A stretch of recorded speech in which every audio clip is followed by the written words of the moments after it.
plans are so overwhelming and complicated, so why even bother? Investors don't want to read a 40-page dissertation about your business, so why take months writing one?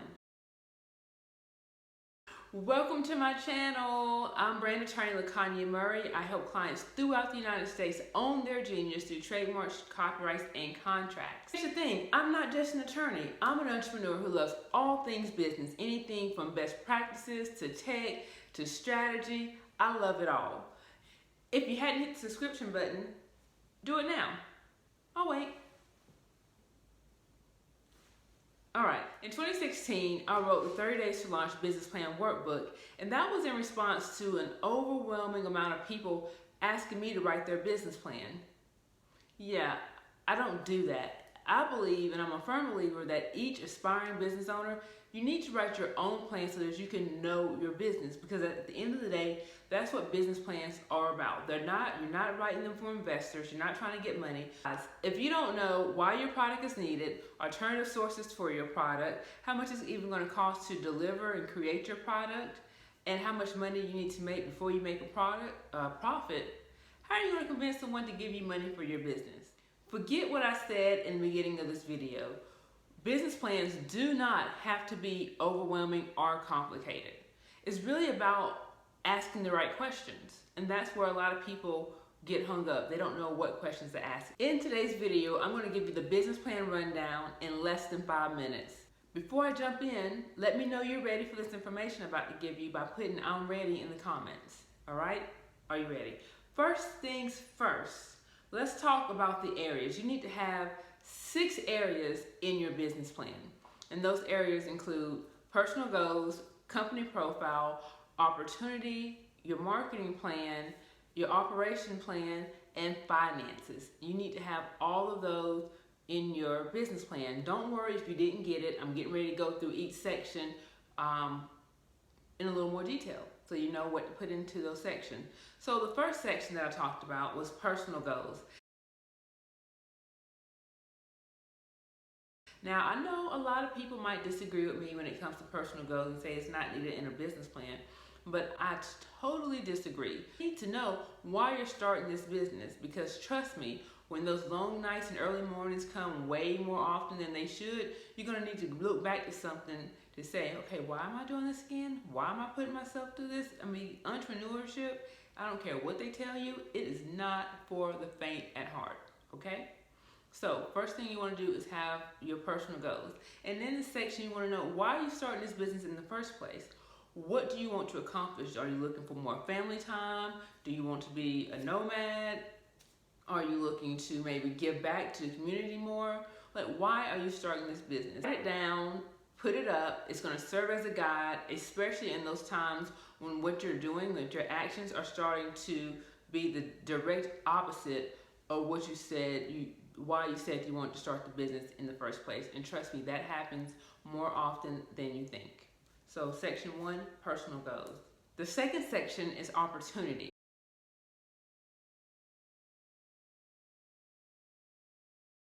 Now, opportunity is this section where you're like, you know what? I've noticed that there is the blank missing in the market, or that I can help solve X problem. So this is the section where you want to talk about the problem that you have identified in the market, and not only you, but as other people have identified. Have you been having conversation, or have you seen comments, or have you just noticed people talking about some problem that they're having, and there hadn't been a really good solution to solve it? If so, talk about that and identify that problem in this section. After you answer that question about what problem is there out there, answer this question: who has this problem? Why is it a problem? You want to talk about the solution. What is the solution, and why is this a solution? You want to talk about all that in this opportunity section. Your third section, the company profile. Beginning, we talked about you, we talked about your personal goals. Now we're going to pivot. We're going to talk about the company. We want to know what the company has going on. Why is the company in business? What is the company's mission? What are their values? What do you stand for? And what do you hope to accomplish? Now let's talk about the company itself. What's the company's name going to be? Have you cleared that name for use? I posted a video on my social media page about, it was a repost from Damon John, when he talks about the importance of doing trademark clearance search before you commit to the name, because what you don't want to happen is you go through all this building, right? All this creating, get ready to launch, just to find out that the name is already taken. You end up in some big ugly lawsuit. So first things first, make sure you clear your name for use. Now that you have a name and if you cleared it for use, what's your business structure? If you don't do anything at all, if you don't, and by anything at all, I mean if you don't file any paperwork with your Secretary of State's office, you are going to be either a sole proprietor if you're by yourself, or a partnership if it's you and other people. And you have to ask yourself, is that the best business structure for your business? What are the pros and cons of each structure to make sure that you are forming the right business structure? List the founding members of the organization and what are their responsibilities. You know, we want to make sure that each person in the organization, each founder, each person that's going to be an owner of the business has a role and has certain responsibilities. List their names and their contact information, and also what responsibilities that they have in the business. And a good reason to write this down is now you have to have a conversation. There's no assuming. There's no assuming that, you know, Jack is going to be responsible for this and Jill is going to do that. Now you have had a conversation and everybody knows what to bring to the table. How will customers contact your business? What's your website or domain address going to be? What about your email address? What are you going to use? Make sure that it's something that's not overly complicated. And what phone number will you use? And this is just a side note. I recommend getting a separate line from your personal cell phone or your personal number. You can use a free tool like Google Voice. I did that for years when I first started out. Or you can use a tool like Ring Central or Jive, which allows you to also take calls on your cell phone, but it gives you a dedicated line. And the reason I think that this is important because it sets boundaries in your business. You don't want to start out setting the wrong tone for your business and allowing people to call you at all hours of the night, especially if your goal for starting your business was to have more family time. You know, when business office hours are closed, you want to make sure that you're not taking client calls and that you're focusing on your family. And then when the family goes to sleep, of course, you can get back and start working on the business part of your business, because there's a difference between the business part and the actual providing the product and the service. So, but having that separate line will be really beneficial to just set the tone and set boundaries for you. Another thing you want to include in this section are your business goals. Like I said, we talked about your personal goals. Now we want to talk about what does the business want to accomplish? What do they want to accomplish in the next 6 to 12 months? What do they want to accomplish in the next 5 or 10 years? Write it down in this company section.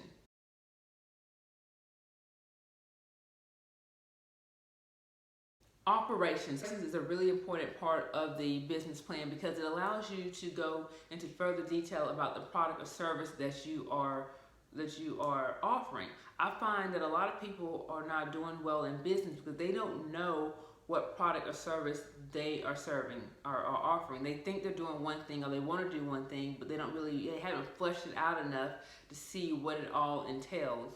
And so in this section, you want to talk about your product and your service. You want to write down a description of those products and services. You want to talk about how much it's going to cost for someone to purchase that product or service. You want to know what tools are going to be necessary in order to distribute that product or that service. And how will it be distributed? Will it be something that someone has to walk into a brick and mortar store to purchase? And if so, then what will you need to do that? Will you need to have some type of payment system? Will you need an employee to man the store? You know, those type of things. Or will it be something online?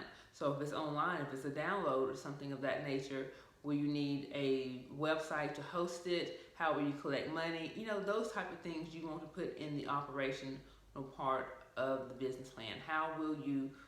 What product and service you're going to be offering, a description of them, and how will they be offered, and what tools and resources will you need in order to bring this to the public.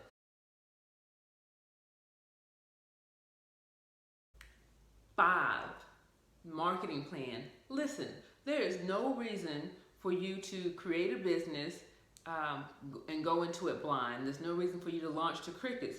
All you have to do is ask somebody. Do your research. Do not skip this part. Do not create anything without finding out if people really want it. Do they need it? Are they interested in it at all? Those are things you really need to know before you launch your business, because if it's something that people aren't really sure that they need, but you're convinced that they are, maybe it's a process where you need to educate your potential consumers on why this is needed. And if that's so, then your marketing is going to take a different stance. It's going to take a different stance. You're not putting something out there that people know that they need. Now you know that you have to educate people before you can sell to them. So that's why you want to do. You also want to know about your industry. What's going on in your industry? Identify an industry, to find out whether it's growing, how tech is playing a part in that. For example, as a lawyer, the industry is growing. We're getting more and more lawyers, and because of the type of law I practice, more and more people need lawyers, and more people are creating businesses. However, technology is making it easier for some people to not use lawyers, because they can use Google to search for answers and things of that nature. So that's something that I have to be aware of as I am providing this service to my clients and potential clients. And you need to be aware of that as well. In your marketing section, you want to go ahead and identify the people who are more likely to purchase your product. You want to identify the demographic makeup, how old they are, where do they live, how much money they make, are they college educated, do they have a family, and things of that nature. A part of the marketing plan as well is looking at your competitors. You don't want to skip that part. And it's not something like a woe is me type thing, like a comparison type thing in a negative way. It's more of knowing what other people are doing, right? How people are responding to them. What gaps are people saying? What are people saying, man, I wish you did this?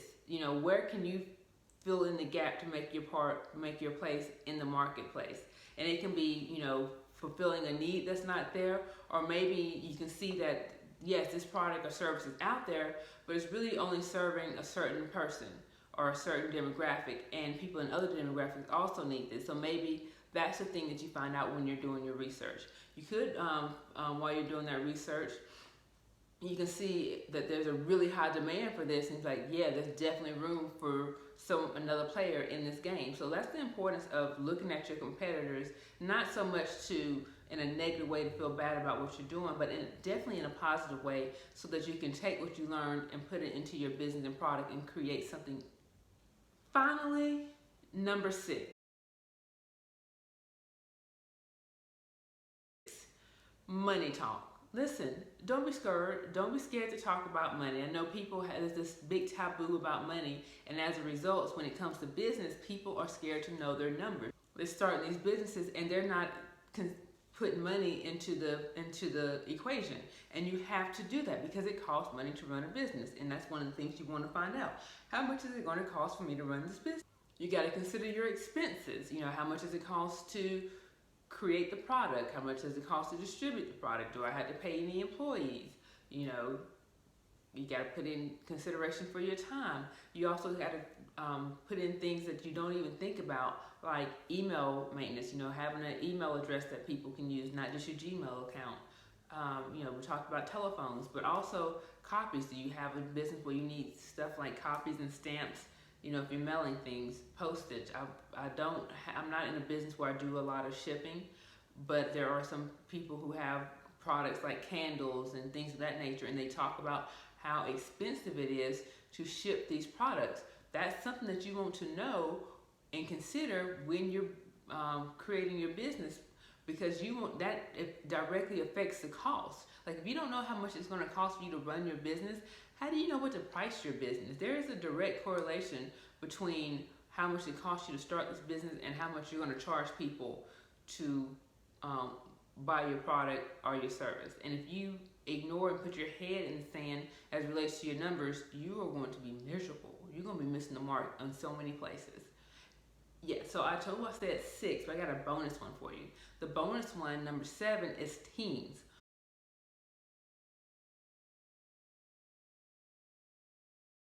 What does your team look like? A lot of us start out and we are a team of 1, which is cool. My advice is don't stay a team of one for longer than you have to, because now you're doing all the things, and when you're doing all the things, it's very easy to get distracted. It's very easy to get overwhelmed, be burnt out, and give up. But when you start delegating things, especially things that are not in your realm of genius, you're going to see better results, especially when you put them in the hands of people who they love that stuff. That is their realm of genius. It is what they do. So the sooner you can get rid of things like marketing and advertising, if you're not into marketing and advertising, you're going to see a return on that investment, because now, because they know what they're doing, they can get you in front of more people. If one of the things you might want to delegate is, client relations. Anything that takes you away from the main thing that you need to do in order to grow your business, you need to delegate. And so in this section, what you can do, you can just start making a list of team members that you would like to have and what their responsibilities will be. So when the opportunity presents itself, you know you know who to hire first and who to bring on first. So that is 7.